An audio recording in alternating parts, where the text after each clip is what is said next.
ഇപ്പോൾ ഈ കമ്മിറ്റിയുടെ ബഹുമാന്യ അംഗമായിട്ടുള്ള ശ്രീ KM ചന്ദ്രശേഖർ അടക്കമുള്ള ആളുകളെല്ലാം ഞങ്ങളെ ഉപദേശിക്കാനും നിർദ്ദേശിക്കാനും അഭിപ്രായങ്ങൾ പറയാനുണ്ടായിരുന്നു. ഞങ്ങൾ ഇവിടുന്ന് കൊടുത്ത ഡീറ്റെയിൽഡ് ആയിട്ടുള്ള പ്രപ്പോസൽ 3% കിട്ടേണ്ട തരത്തിലേക്ക് ഒരു പ്രപ്പോസലാണ് കൊടുത്തത്. റവന്യൂ ഡെഫിസിറ്റ് ഗ്രാൻറ്റും തരണം എന്ന് പറഞ്ഞിരുന്നു. അവസാനം കിട്ടിയത് കഴിഞ്ഞ പ്രാവശ്യത്തേക്കാളും കുറച്ചധികം കിട്ടി. 1.92 എന്നുള്ളത് 2.38 ആയി. ഫലത്തിൽ ഒരു വർഷം 10,000 കോടി രൂപ ഇപ്പോൾ അധികം കിട്ടും. അതാണ് ഈ ഗവൺമെന്റിന് വന്ന ഏറ്റവും വലിയ ആശ്വാസം. 10,000 കോടി അധികം കിട്ടും. 5 വർഷമാകുമ്പോൾ 50,000 കോടിയല്ല അധികമാവുന്നത്. കാരണം വർഷത്തെ ഇൻഫ്ലേഷനും അല്ലെങ്കിൽ വരുമാന വർഷനോട് വരുമ്പോൾ 70,000 കോടി രൂപ 5 വർഷം കൊണ്ട് അധികം കിട്ടും. നല്ല കാര്യം. ഏത് ഗവൺമെന്റ് ആയാലും അത് വേണ്ടതാണ്. ധനകാര്യമന്ത്രി എന്ന നിലയിൽ അന്ന് അതിനുവേണ്ടി പ്രവർത്തിക്കേണ്ട ഉത്തരവാദിത്വം എനിക്കുണ്ടായിരുന്നു. മൊത്തം ഗവൺമെന്റ് ഉണ്ടായിരുന്നു. ആ പണം വന്നിട്ടുണ്ട്. ഞങ്ങൾ ഇതിനകത്ത് വെച്ചപ്പോൾ 2.8 വരുമെന്നുള്ള കണക്ക് കൂട്ടി അത് അധികമായി പോയി എന്നാണ് അദ്ദേഹം പറയുന്നത്. രണ്ടാമത് റവന്യൂ ഡെഫിസിറ്റ് ഗ്രാന്റ് 14,000 കോടി കിട്ടുമെന്ന് ഞങ്ങൾ പ്രതീക്ഷിച്ചു. അങ്ങനെ 20,000 കോടി അത് കിട്ടിയില്ല. നമ്മൾ ബഡ്ജറ്റ് സാധാരണ തയ്യാറാക്കുമ്പോൾ ടാക്സിന്റെ കാര്യത്തിൽ ഞങ്ങൾ സാധാരണ കാണിക്കുന്നതിന് ചിലപ്പോൾ അത്ര അറ്റൻഡ് ചെയ്യില്ല. ഞാൻ പറയട്ടെ, ജനുവരി മാസം 29 ബഡ്ജറ്റ് അവതരിപ്പിച്ചത്. കേന്ദ്ര ഗവൺമെന്റിന്റെ ബഡ്ജറ്റ് ഫെബ്രുവരി ആദ്യമാണ് വരുന്നത്. ഫെബ്രുവരി ആദ്യം വരുന്ന ആ കേന്ദ്ര ബഡ്ജറ്റിനൊപ്പമാണ് 16ാം ധനകാര്യ കമ്മീഷന്റെ റിപ്പോർട്ട് വരുന്നത്. അതിനു മുമ്പ് കേരളത്തിൽ അവതരിപ്പിച്ച ബഡ്ജറ്റിൽ ഞങ്ങൾ 2.4 കിട്ടൂ അല്ലെ 2.2 കിട്ടൂ എന്ന് എഴുതി വെച്ചാൽ കേന്ദ്ര ഗവൺമെന്റ് ന്യായമല്ലേ? ഇതാ കേരളം തന്നെ പ്രതീക്ഷിച്ചത് ഇത്രയാണ്. ഞങ്ങൾക്ക് കിട്ടേണ്ട അർഹതയുണ്ടെന്നുള്ളത് അതിൽ കാണിക്കണം. അതൊരു ഫിസിക്കൽ ഡിസിഷനാണ്, പൊളിറ്റിക്കൽ ഡിസിഷനാണ്. ആ പണം കേരളത്തിന് കിട്ടേണ്ടതാണ്. കാരണം സുപ്രീം കോടതിയിൽ ഉൾപ്പെടെ കേസ് നടത്തി നമ്മുടെ കാര്യത്തിന് ഫൈറ്റ് ചെയ്തുകൊണ്ടിരിക്കുകയാണ്. ഞങ്ങളായിരുന്നു കേസ് കൊടുത്തത്. പക്ഷേ ഇപ്പോഴത്തെ ഗവൺമെന്റ് ശ്രീ VD സതീശൻ നേതൃത്വം കൊടുക്കുന്ന UDF ഗവൺമെന്റാണ്. കോൺസ്റ്റിറ്റ്യൂഷൻ ബെഞ്ചിന് മുമ്പിൽ ആ കേസ് വരുമ്പോൾ അവർ കേസ് നടത്തുന്നോ ഇല്ലയോ എന്നുള്ളത് അവരുടെ സ്വഭാവം. കേസ് നടത്തേണ്ടതാണ്. ചിലപ്പോൾ BJP ഗവൺമെന്റ് ആയതുകൊണ്ട് ഇനി അവർ നടത്തത്തില്ലയോ എന്ന് എനിക്കറിയില്ല. പക്ഷെ നമ്മുടെ ആ ഫിനാൻഷ്യൽ ആർഗ്യുമെന്റ് അതിനകത്ത് കിടക്കേണ്ടത്. അതുകൊണ്ടാണ് ഞങ്ങൾ 2.8% വെച്ചത്. അപ്പോൾ 4,000 കോടി അതിൽ കുറവുണ്ടെന്നാണ്. പിന്നെ റവന്യൂ ഡെഫിസിറ്റ് ഗ്രാന്റ് 14,000 കോടി കുറഞ്ഞു. എന്തോ വലിയൊരു വഞ്ചന നടത്തി പറ്റിച്ചു എന്നുള്ള കാര്യത്തില്ല. ഇങ്ങനെയൊക്കെ പറയാൻ കൊള്ളാവോ? അദ്ദേഹം ഇപ്പം മുഖ്യമന്ത്രിയല്ലേ?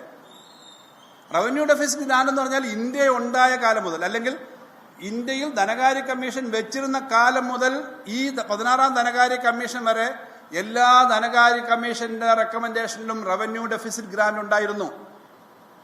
ഇതാദ്യമായിട്ടാണ് റവന്യൂ ഡെഫിസിറ്റ് ഗ്രാന്റ് നിർത്തുന്നത്. ഞങ്ങളെന്താ എവിടെയെങ്കിലും പോയിട്ട് മുൻകൂട്ടി വല്ല ജോത്സ്യം നോക്കിയിട്ട് ഇത് കിട്ടത്തില്ല എന്ന് പറഞ്ഞ് കേരളത്തിന് വേണ്ടെന്ന് പറയണോ? കേരളത്തിലെ ഗവൺമെന്റുകളുടെ കണ്ടിന്യൂഷനാണ്. ഇടതുപക്ഷ ജനാധിപത്യ മുന്നണി ഗവൺമെന്റിന്റെ ലാസ്റ്റ് ബഡ്ജറ്റ് അവതരിപ്പിക്കും. ഫിനാൻസ് കമ്മീഷന്റെ റിപ്പോർട്ടിനെ സംബന്ധിച്ച് ഞങ്ങളുടെ അഭിപ്രായം റവന്യൂ ഡെഫിസിറ്റ് ഗ്രാന്റ് കിട്ടുമെന്നാണ്. അതിന്റെ കണക്കുകൾ കൊടുത്തിട്ടുണ്ട്. സാധാരണ എല്ലാ ബഡ്ജറ്റിലും റവന്യൂ ഡെഫിസിറ്റ് ഗ്രാന്റ് കൊടുക്കും. അത് തന്നില്ല. ഇപ്പോഴും റവന്യൂ ഡെഫിസിറ്റ് ഗ്രാന്റ് തരത്തില്ല എന്ന് കേന്ദ്ര ഗവൺമെന്റ് പറഞ്ഞിട്ടില്ല കേട്ടോ. ആ റെക്കമെൻഡേഷന്റെ ആ ഭാഗം ബ്ലാങ്കായിട്ട് ഇട്ടേക്കുന്ന ഒരു പക്ഷേ central government revenue deficit grant തരാം. അഥവാ റവന്യൂ ഡെഫിസിറ്റ് ഗ്രാന്റ് തരുന്നില്ലെങ്കിൽ 4-5 ലക്ഷം കോടി രൂപ ഓരോ വർഷവും അല്ലെങ്കിൽ ആകെ ഒരു പീരീഡിൽ അത് ഡിസ്ട്രിബ്യൂട്ട് ചെയ്ത് സ്റ്റേറ്റിന് കിട്ടുകയും ചെയ്യും. ആ പണം ഉണ്ടോ അവിടെ? പക്ഷെ പ്രശ്നം ഇവിടെ എന്താ? രാഷ്ട്രീയം പറയുമ്പം കേരളത്തിലെ പ്രതിപക്ഷത്തിനെ ആക്രമിക്കാൻ വേണ്ടി മാത്രം പറയാൻ പാടില്ല.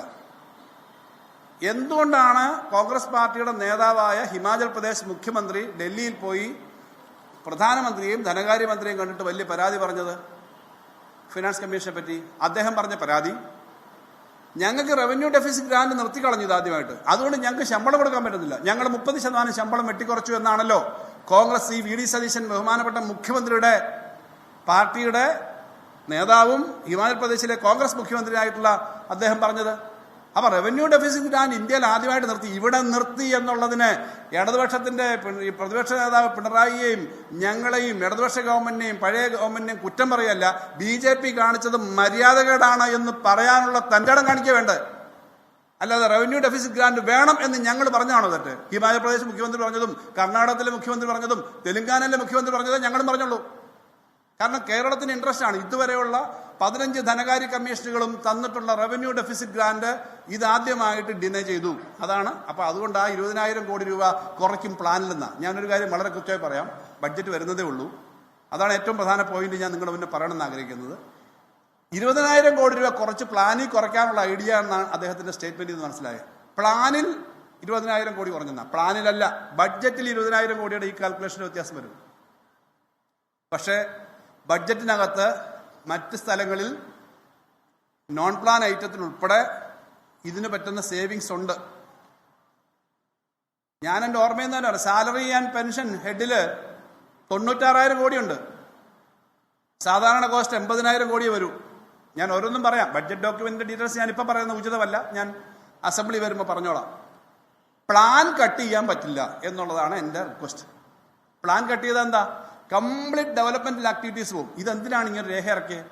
അവർക്ക് ഇന്ദിരാ ഗ്യാരണ്ടി നടപ്പിലാക്കണമെങ്കിൽ പൈസ കണ്ടെത്തിക്കോ, പക്ഷെ പ്ലാൻ കട്ട് ചെയ്യണ്ട. ഈ പറ്റില്ല. പണമുണ്ട്, ഇത് നടത്തിക്കൊണ്ട് പോകാനുള്ള പണമുണ്ട്, അതിനകത്ത് പണമുണ്ട് എന്നുള്ളത് ആവർത്തിച്ച് ഞാൻ പറയുകയാണ്.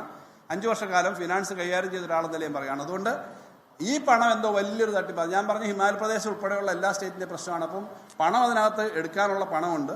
പക്ഷെ ഞങ്ങൾ ബഡ്ജറ്റ് വെക്കുമ്പോൾ ഈ കഴിഞ്ഞ 50 or 60 വർഷം കിട്ടിയതുപോലെ തന്നെ കിട്ടണമെന്നുള്ള ആവശ്യം വെക്കേണ്ടതാണെന്നുള്ളതുകൊണ്ടാണ് അത് വെച്ചത്.